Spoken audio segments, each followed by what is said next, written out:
Donald Trump amenazó a Enrique Peña Nieto con suspender contactos si insistía en no pagar el muro frente a los medios de comunicación. El diario estadounidense The Washington Post reveló la conversación del pasado 27 de enero, donde Donald Trump habría amenazado a su homólogo mexicano Enrique Peña Nieto, asegurando que eliminaría cualquier contacto si continuaba presentando negativas públicamente contra su promesa del muro fronterizo. No puedes decir eso a la prensa. Mi postura es y seguirá siendo muy firme, diciendo que México no pagará por el muro. Si van a decir que México no pagará por el muro, entonces ya no quiero reunirme con ustedes, porque no puedo vivir con eso. Es un asunto relacionado con la dignidad de México y tiene que ver con el orgullo de mi país. The Washington Post tuvo acceso a la transcripción de la conversación, donde Trump en varias oportunidades reconoció que su afirmación sobre la financiación del muro fronterizo se había convertido en un problema político, por lo que le dijo a Peña Nieto que no asegurara que su gobierno no iba a pagar por el muro. La idea de la valla en la frontera sur con México para impedir la inmigración ilegal fue una de las promesas de campaña de Donald Trump, asegurando que México pagaría por el muro en su totalidad. México sostiene que no hará ningún desembolso y no mantendrá ninguna negociación sobre el tema. Por ahora, la Cámara de Representantes de Estados Unidos aprobó una propuesta presupuestaria para destinar $1.600 millones solicitados por la Casa Blanca para el muro. Pues ayer, contexto de esta, una de las noticias que hoy queremos entender un poco más a profundidad, el tema del muro en la frontera entre Estados Unidos y México vuelve a estar sobre la mesa y no de forma amable. Vamos a saludar a nuestro invitado para abordar esta situación, Francisco Barbosa, experto en relaciones internacionales y profesor de la Universidad Externado de Colombia.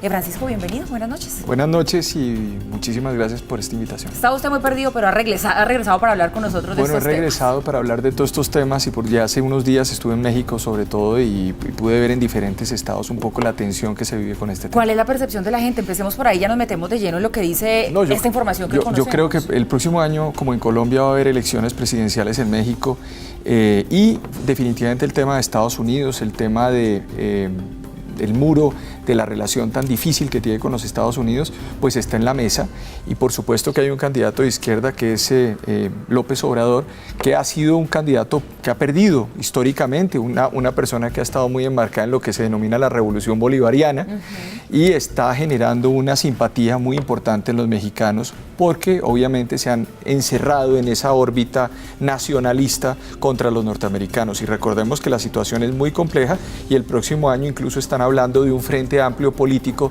de todos los partidos contra López Obrador y en México no hay sino una vuelta.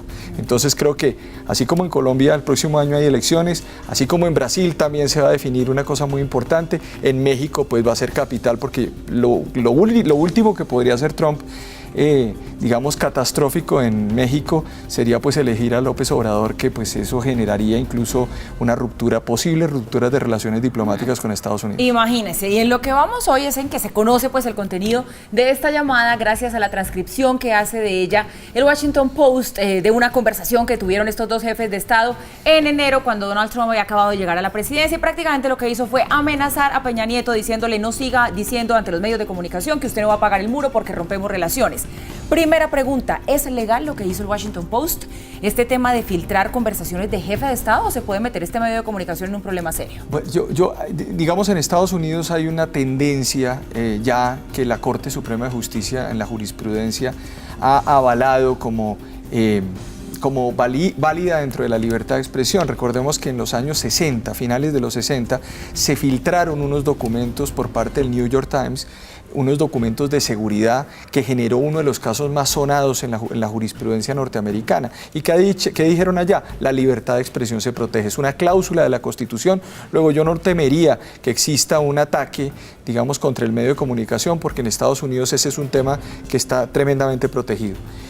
Dicho esto, obviamente el contenido político, la reacción política que va a tener una persona impredecible como Donald Trump y su equipo de gobierno, pues evidentemente tratará de alargar, de mostrar como catastrófico el poder de los medios de comunicación en el país y de decir que eso le afecta a la seguridad nacional como otra de las grandes cortinas de humo que está mostrando esta persona a lo largo de su, parecería larguísimo gobierno en un periodo de tiempo muy corto.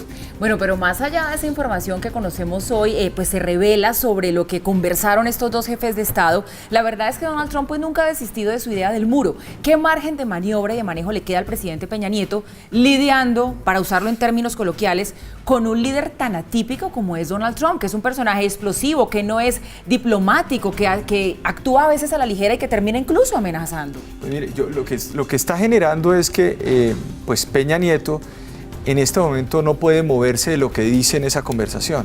La situación es que si él se llega a mover o llega a mostrarse flexible, genuflexo ante los Estados Unidos, puede romperse todo el acuerdo político que él tiene en México, incluso podría llevar a que la izquierda termine gobernando el país.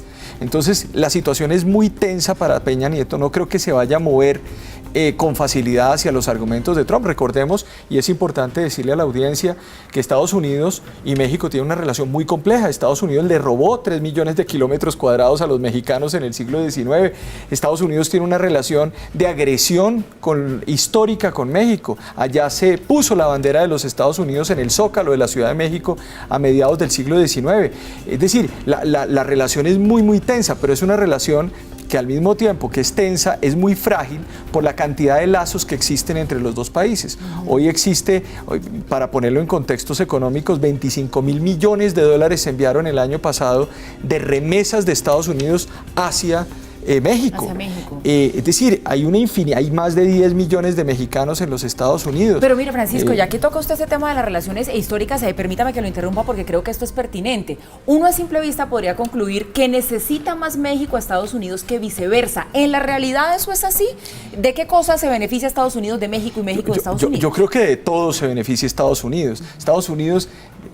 hay una relación, digamos, que ha sido hermanada, son dos países que comparten fronteras, pero Estados Unidos requiere de la mano de obra mexicana para poder sacar adelante el país. Ese país ha sido hecho por extranjeros, ha sido hecho por mexicanos, ha sido hecho por latinoamericanos.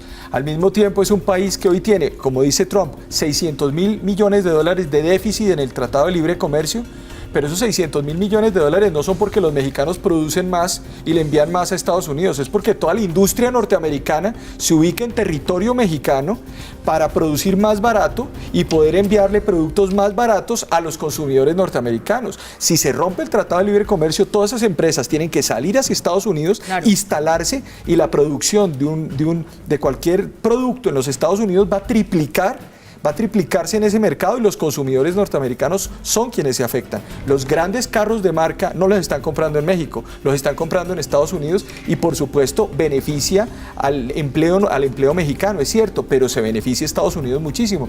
Luego, pensar por fuera de la globalización, este tratado que están queriendo negociar y estas relaciones tan complejas, pues me parece a mí completamente difícil y complejo.